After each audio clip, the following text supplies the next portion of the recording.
The NFL draft is how all the talent gets funneled into the league.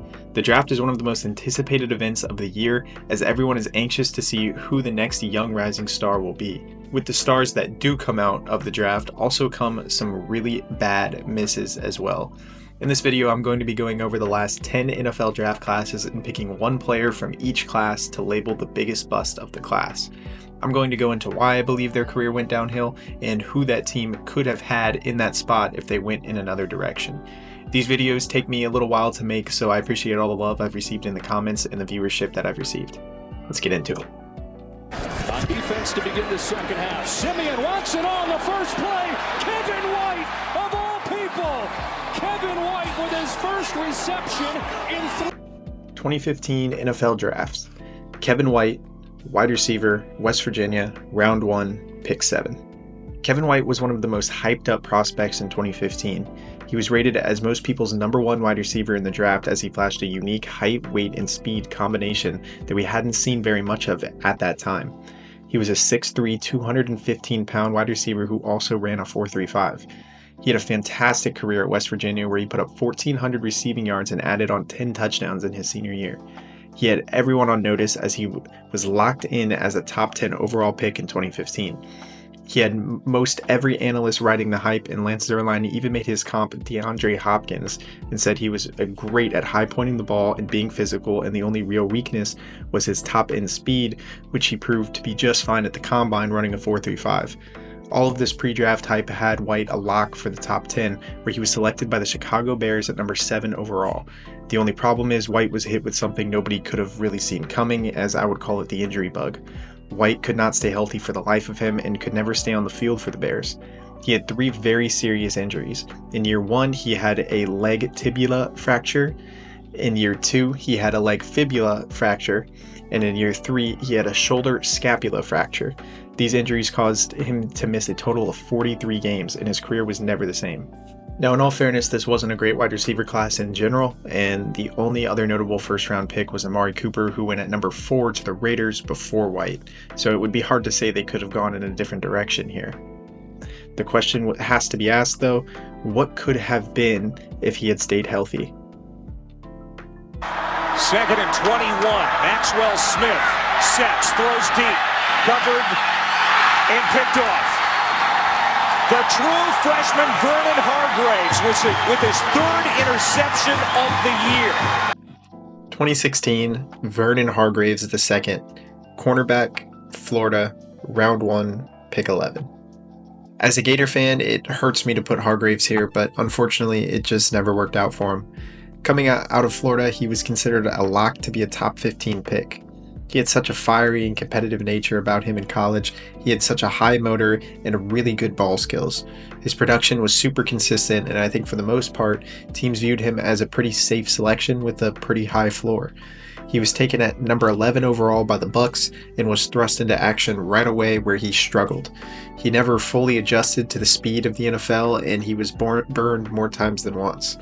He struggled in zone on the boundary, which caused the Bucs to move him inside at slot corner in year 2, and that's where the injury concerns began to take place. Hargreaves couldn't stay on the field and was eventually cut by the Bucs.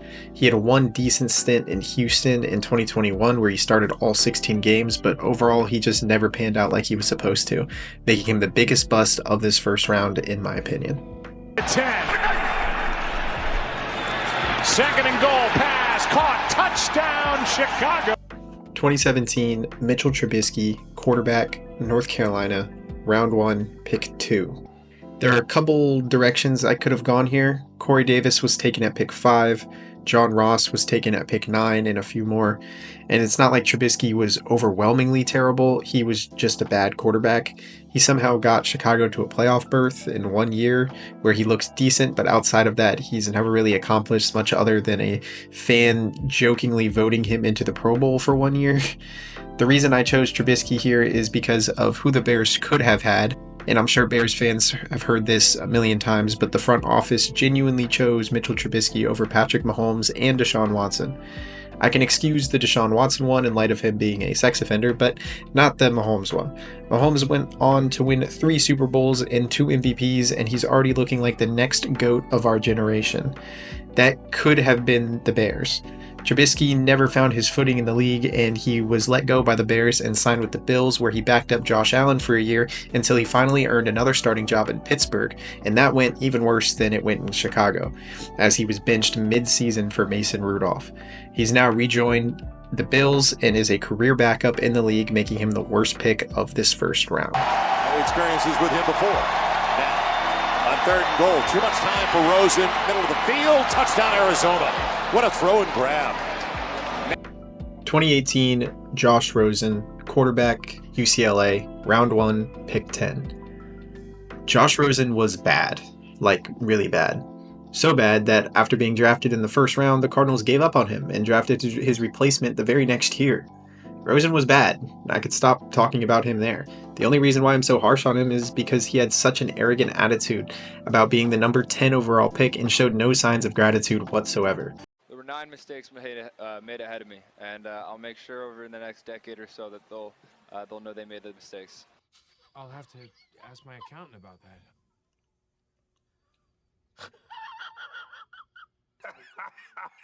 and beating him down a little bit.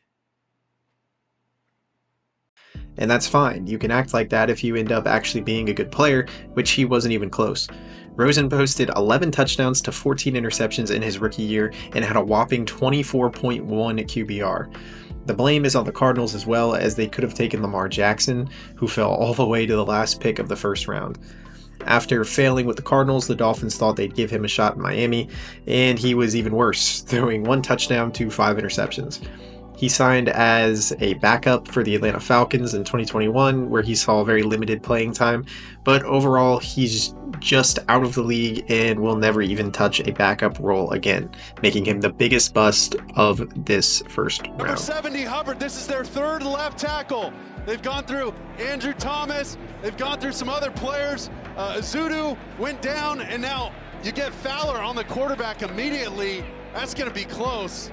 Oh, I think that ball might be out. That's why we have 2019, Daniel Jones, quarterback, Duke, round 1, pick 6. I decided on Daniel Jones for this year, even though there could be some other guys. Cleveland Farrell went at number 4 overall to the Raiders. However, he didn't have top 5 hype and was considered a late first round pick to maybe even an early second round pick if the Raiders didn't randomly decide to reach and take him at 4. So for that reason, he was already considered questionable right away and didn't have the kind of hype that Daniel Jones had. Dwayne Haskins went at 15th overall to the then Redskins, but out of respect for his passing, I'd rather not make an entire segment about him and label him a bust. And besides, Daniel Jones never lived up to the draft hype anyway. He was considered the 2nd highest graded quarterback prospect behind Kyler Murray, and actually had a lot of Giants fans very excited for the Jones era in Rutherford. However, he fell flat and only at times flashed ability. He was decent in his rookie season, throwing 24 touchdowns to 11 interceptions and running for 300 yards on top of that, but the next 2 seasons were abysmal and had the fan base calling for his head. He was flat out bad in 2020 and 2021 and had 1 year left on his deal to show something, and he did. He had another decent campaign in 2022 where he posted 15 passing touchdowns to only 5 interceptions and ran for 700 yards and 7 touchdowns. He had done just enough to fool the Giants front office to give him a massive 4-year, $160 million deal and let star running back Saquon Barkley walk. In the next 2 seasons, he fell flat again, going 3-13 as the Giants starter and getting cut mid-season. Jones just recently signed with the Colts, where he's competing with Anthony Richardson for the starting job, but will likely be a backup this upcoming season and more than likely not see another full-time starting gig in the NFL. Other than Kyler Murray, this quarterback class was pretty terrible, so the Giants wouldn't have found much luck elsewhere, but regardless, Jones is still the biggest bust of this first round. On 30, Rivers pass a little wobbly, it's intercepted, picked off by C.J. Henderson. The young man they took with the 9th overall pick and his first signature moment in the NFL. 2020, C.J. Henderson, cornerback, Florida, round 1, pick 9. It once again pains me to put another Florida Gator on this list, but to me, he's the worst one from this class. It was between him and Jeff Okudah, but at least Okudah played on a team in 2024 and did just enough to earn himself another contract with the Minnesota Vikings. Henderson is out of a job and didn't even have a contract last year. He has yet to sign with anybody, and I doubt he will, and if he does, it will be on a practice squad more than likely. Henderson had a similar problem to Hargreaves. He just couldn't adjust to the speed of the NFL. He did a little bit better than Hargreaves did, but he played only 1.5 seasons in Jacksonville before they dealt him to Carolina, where he played 3 seasons, mostly being a second teamer and not starting in too many games. He struggled in all forms of coverage really, but mostly struggled in man. He was getting burned far too many times and gave up too many big plays in Carolina.